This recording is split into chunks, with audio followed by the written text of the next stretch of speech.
हरियाणा में विधानसभा चुनाव की घोषणा हो चुकी है। आइए ज्यादा जानकारी के लिए चलते हैं हमारे संवाददाता गौरव पटवाल के पास। गौरव जी, हरियाणा में चुनाव की तारीखों का ऐलान हो चुका है। अब कैसी तैयारियां रहेंगी सभी पार्टियों की?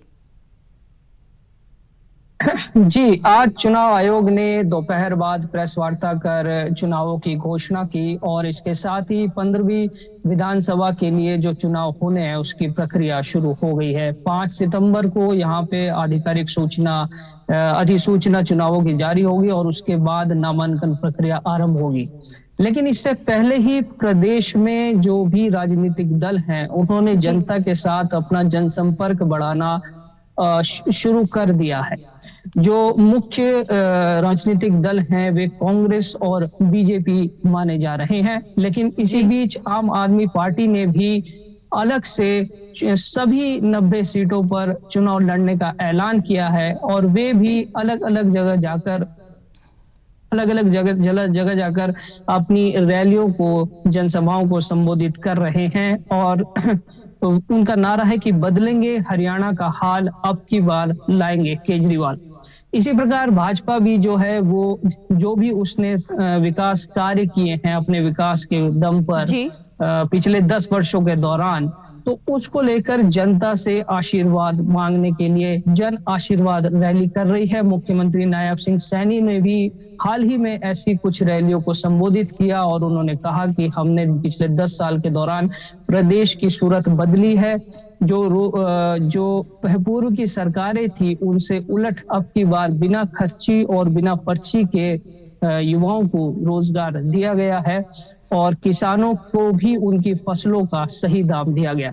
इसके अलावा अगर दूसरी मुख्य विपक्षी दल हम बात करें कांग्रेस की, तो कांग्रेस कह रही सत्तारूढ़ भाजपा पर आरोप लगा रही है कि उन्होंने कुछ नहीं किया है पिछले 10 साल के दौरान और वे हिसाब मांग रहे हैं कि हरियाणा मांगे हिसाब का एक अभियान वे लोग चला रहे हैं, जिसमें पूर्व मुख्यमंत्री भूपेंद्र सिंह हुड्डा और उनके पुत्र दीपेंद्र हुड्डा लोगों के बीच जाकर भाजपा सरकार की खामियां गिना रहे हैं और हिसाब मांग रहे हैं कि सभी पार्टियां अपने चरम सीमा पर हैं अभी, क्योंकि इलेक्शन का टाइम आने वाला है।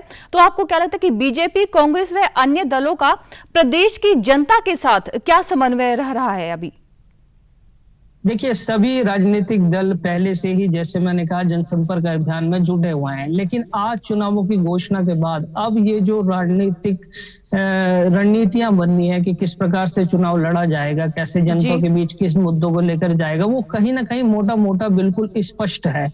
जैसे कि भाजपा अपने विकास कार्यों को लेकर जाएगी जनता के साथ, जो उसका एक बहुत बड़ा कैडर है उसके थ्रू वो जनता को रीच आउट करने की कोशिश करेंगे और इसी प्रकार से भी कांग्रेस और आप भी एक बड़ा समर्थन गांव लेवल तक जाकर जो है रैलियां कर रहे हैं। अलग अलग जो वर्ग हैं समाज के, उनसे जुड़ने की, उनके कार्यक्रम करने की, उनके मुद्दों को एड्रेस करने की जो है कोशिश कर रहे हैं। तो इस प्रकार का समन्वय वे समाज के सभी वर्गों के साथ बनाने की कोशिशें की जा रही हैं और आज ऐलान के साथ ही जो है ये रणनीति और ये अभियान अब बहुत तेज होने जा रहे हैं।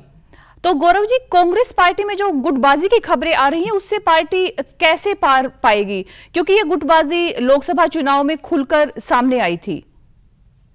देखिए, कांग्रेस की पिछले 10 वर्षों के दौरान अगर हम देखें तो 2014 में उनको बेहद कम सीटें मिली थी, लेकिन 2019 के चुनाव में उन्होंने थोड़ा अपनी सीटें बढ़ाई। इस बार हर एक पार्टी ये उम्मीद कर रही है कि वे अपने दम पर ही सरकार बना ले, क्योंकि पिछली बार 2019 के चुनाव में बीजेपी बहुमत से थोड़ा पीछे रह गई थी और जेजेपी एक 10 सीटों के साथ एक ऐसी पार्टी बनी जो भाजपा के साथ आई और फिर 4.5 साल तक उस गठबंधन की सरकार चली। इस बार सभी पार्टियों की ये एक उम्मीद है, ये कोशिश रहेगी कि फुल मेजॉरिटी की सरकार बने। तो कांग्रेस में थोड़ी सी गुटबाजी नजर आ रही है। जो कैंपेन वो चला रहे हैं उसमें हुड्डा परिवार के अलावा दूसरे नेता नदारत हैं वे नहीं दिखते हैं और कुमारी शैलजा जो सांसद चुनकर आई थी रिकॉर्ड वोटों से सिरसा से, उन्होंने ये कहा अपने पिछले बयानों में कि सभी को साथ लेकर चलना चाहिए और गुटबाजी की थोड़ी तस्वीर तो निकल कर सामने आती है। लेकिन अगर हाईकमान इस पे थोड़ा कंट्रोल लगाए, वक्त रहते लगाम बिल्कुल, लगा बिल्कुल। सके और सभी तो कैंडिडेट्स को टिकट बंटवारे में जगह दे, तो कहीं ना जी, कहीं जी। इस गुटबाजी से वो बच सकते हैं। तो ये थे हमारे संवाददाता गौरव पटवाल जी, जो हमें जानकारी दे रहे थे हरियाणा विधानसभा चुनाव की।